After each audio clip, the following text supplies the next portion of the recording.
with either the early phase and late phase, treated with the, initially not treated, and you see over 10 months there was no resolution, and then within a month of treatment there was a resolution. She refused PDT because of the cost issues, but after a few months she again came back with a new leak. Again this was treated. So this patient has been treated in both eyes many times, and she resolves every time.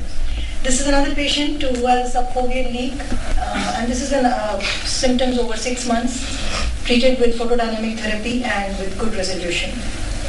Sometimes even the acute CSCRs can be very atypical. This does not look like CSCR, and the history is also not very old. It is very clear that it is not old, and there is an exudative material. Unlike the clear fluid we see, there is an inferior retinal detachment, but the angiogram confirms that it is indeed only CSCR, and laser has resolved the lesion within 4 weeks.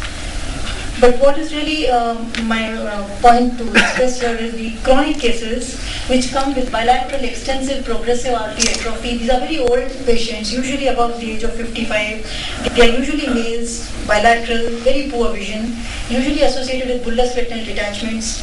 And the problem is this can be confused with choroiditis or VKH with bullous RD and RP changes, and if you by chance give steroids either orally or intravitreal, then you worsen the condition quite significantly, and they may have cystoid retinal degeneration. The angiogram is very distinctive, very extensive RP atrophy, decompensation with extensive leaks, gravitational tracts, and the response to treatment is generally very poor.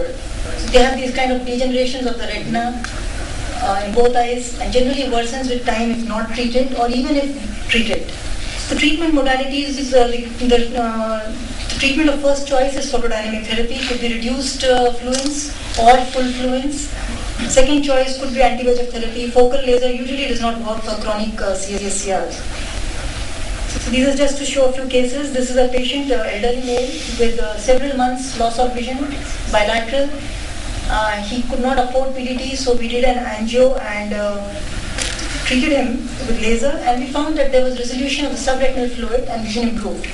But a few months later, he came back with reappearance, and now we did do PDT, and you see that this was done in 2012. He's quite good even now.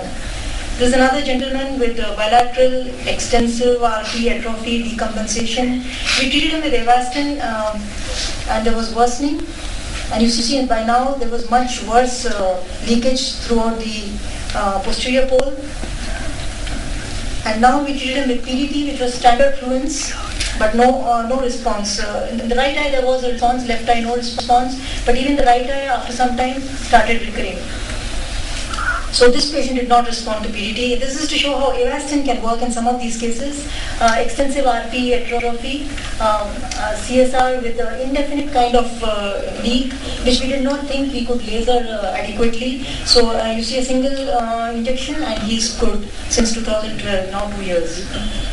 Another patient with CSCR, subfoveal leak, could not afford PDT. We gave Avastin, and there is this inadequate response. There is a response, but he hasn't dried out completely, and he hasn't come after that, so we don't know.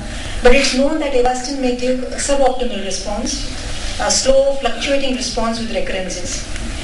Sometimes we can get away. This patient has a long history, is 8 months, and with this juxtafoveal leak, we treated with laser, and we got a good response. So these are the other options given for chronic CSCR. It has been tried and found successful. Aspirin, because it has an antiplatelet effect, rifampin, beta blockers. But these are all anecdotal, and no controlled studies are available. So to conclude, atypical chronic CSCR is a potentially blinding condition. Response to therapy is generally poor, and the best line of treatment is photodynamic therapy, but even that gives variable results.